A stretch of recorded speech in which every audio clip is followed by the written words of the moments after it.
So you're starting to get it now, and why we're so excited about this new talent model, why we think this is going to be a lot more fun to monkey around with your class and saying, you know, I'm a little bored of my current talents, I'm going to mix it up a little bit. Shaman.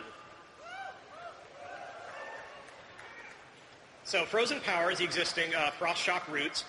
One of the nice things about this new talent model, too, is we can get rid of, currently we have a lot of these little junky bits at the beginning of talents that say, oh, it also does this other thing because you probably don't have Frost Shock yet because it's a higher level spell.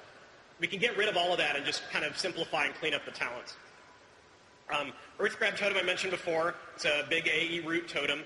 And Repulsion Totem, which keeps targets from getting close to you.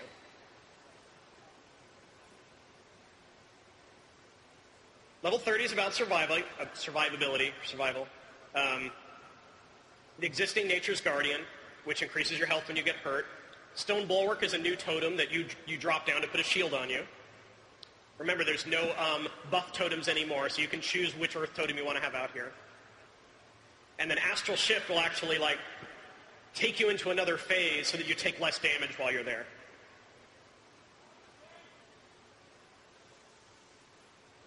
All right, let me explain Improved Ghost Wolf here. We went ahead and gave the instant Ghost Wolf to every Shaman. And then flipped it around, so if you want the Freedom Wolf, you take the talent along with the instant wolf.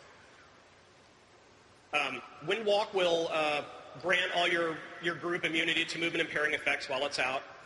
And then the Tranquil Mind Totem is kind of the same effect as Aura Mastery. In this case, rather than reducing pushback, it makes you immune to interruption and silence while it's up.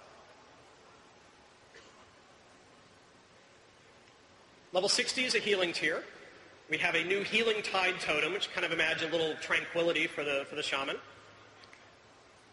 Ancestral Guidance has a chance of copying a heal to another target. Or when you deal damage or heal, you can get a heal on another target.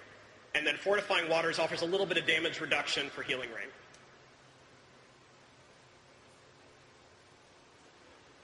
Level 75 is about burst for the most part. The key part of Elemental Mastery, don't worry so much about the activating the next Lightning Bolt or whatever. It's pretty much a self-bloodlust in addition to the normal one you have. Or Heroism, if you're Alliance. Nature Swiftness is the activated version to give you a fast spell. It has a little bit of passive haste as well. And then Echo the Elements, you can kind of imagine this as your own personal Dragon Wrath. It has a chance to clone a spell that does the same thing. Level 90 is what we call a high concept tier. These are all about doing crazy things to your totems. So, Elemental Harmony lets you have multiple totems of the same kind. So if you want 3 Earth totems out at the same time, take Elemental Harmony. Totemic Restoration, if you replace or destroy a totem, it eats into its cooldown. So say you drop one of your raid cooldown totems, then you see someone else puts down Power Red Barrier, you quickly pull that totem back up and drop another totem, and then your Bulwark totem or whatever will be available again pretty quickly. And then finally, Totemic Projection lets you move your totems, but the coolest thing about this is you're not just moving them to you, you can decide I'm going to take these totems and throw them over there and put them there instead.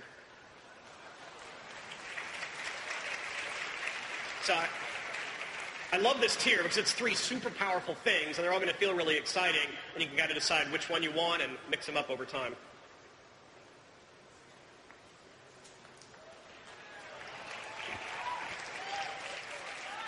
Warlocks. You're going to see a lot of healing and a lot of survivability in here, because I really want to emphasize that as kind of pushing the Mage and Warlock a little farther apart in the design space. So we'll start right off with some different ways to get health. Dark Regeneration, just click to get some of your health back. It takes a little bit of time to build up here, so it's not just an instant burst of healing. Soul Leech just lets your Shadow Bolt, Incinerate, and Malefic Grasp, we're probably saying, what is that? Heal you. And then Harvest of Life drains life from the target and other targets in the area. Now, something I want to point out here is in the blue text, we have Empowered Channel. This is a cool thing we're trying with a lot of the Warlock channels, where if you cast the channel again before it's finished, it increases the duration. So rather than sitting there and channeling the whole time, you channel, channel, channel, channel, and now you have a nice long duration spell. It feels pretty cool.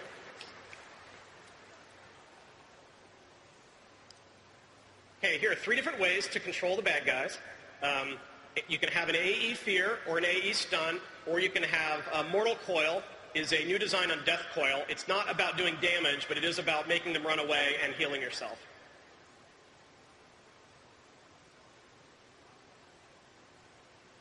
.45 is about survivability. Hour of Twilight returns some health back when you get hurt. It's a passive, unlike the previous regeneration one.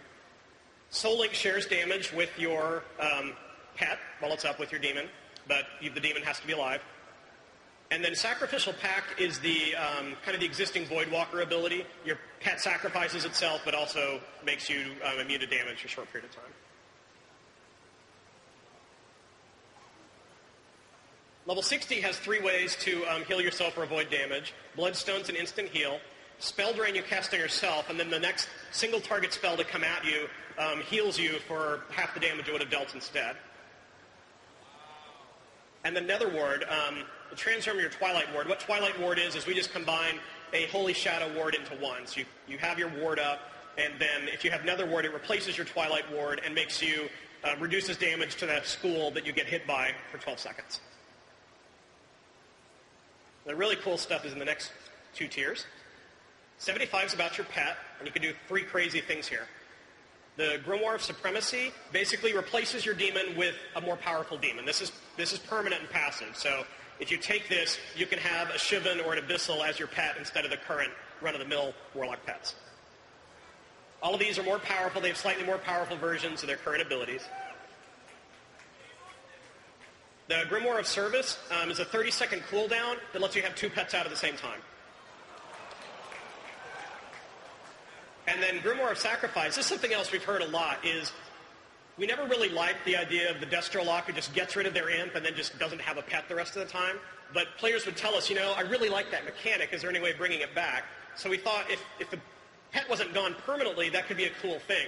We really like to feel that, like, the hunter cares about his bear or his rabbit, his bear or his tiger. You can make rabbits tameable pets, whatever.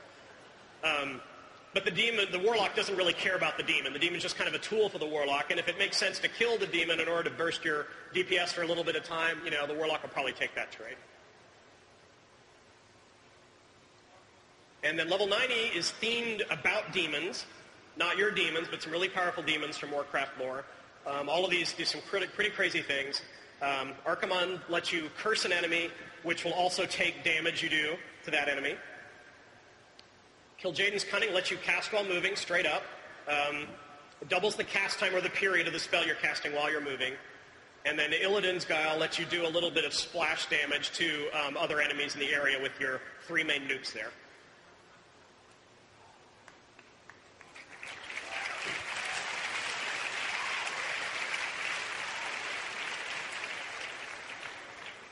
All right.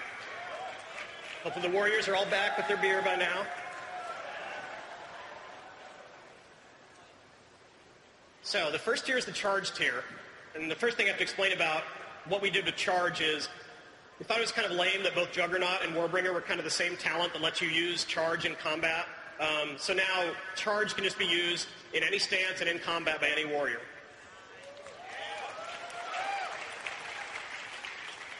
So you choose Juggernaut if you want to charge a lot. It just has a lower cooldown on the charge. Double Time lets you charge twice in a row before it infers the cooldown. So you can charge once and then charge again if you missed your target or you changed your mind. And then Warbringer puts a 5-second root at the end of your charge.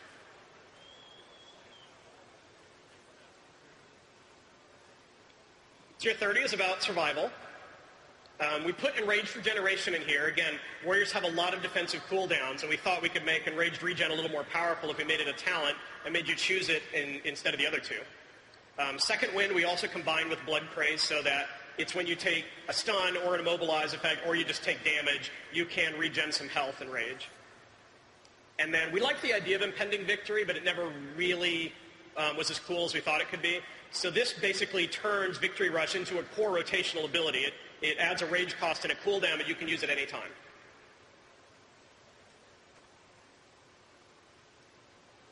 Level 45 is the crowd control tier.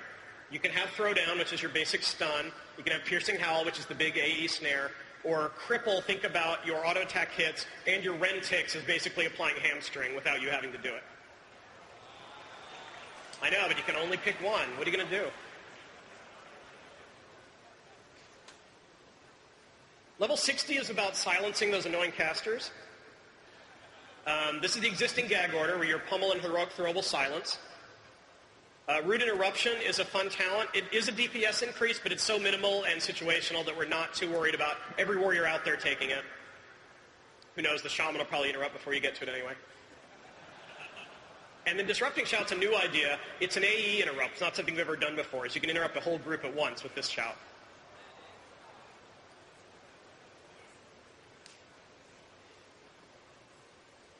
So level 75 is about a little bit of having fun with burst and resource management. Deadly Calm we decided to make just focused on the Heroic Strike and Cleaves. That's pretty much what they're the most useful for. So it just gives you 3 free Heroic Strike or Cleaves.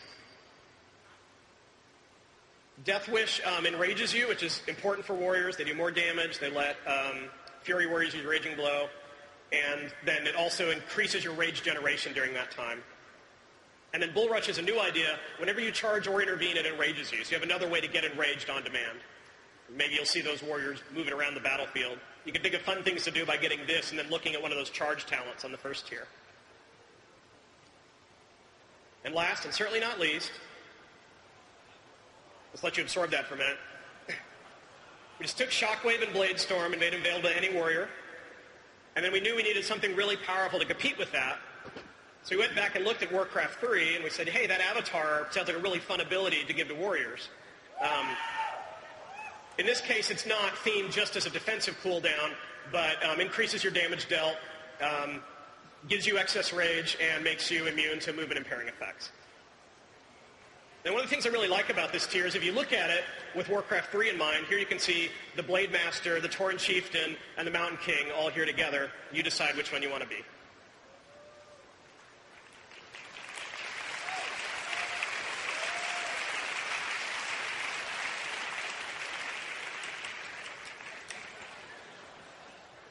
Change is scary, and we know one of the initial reactions to hearing this talent thing is, wow, I used to get talents like every level, and now I'm only getting a talent every 15 levels. There's so fewer choices. I only get 6 talents instead of the 70 I used to get back in Burning Crusade or something.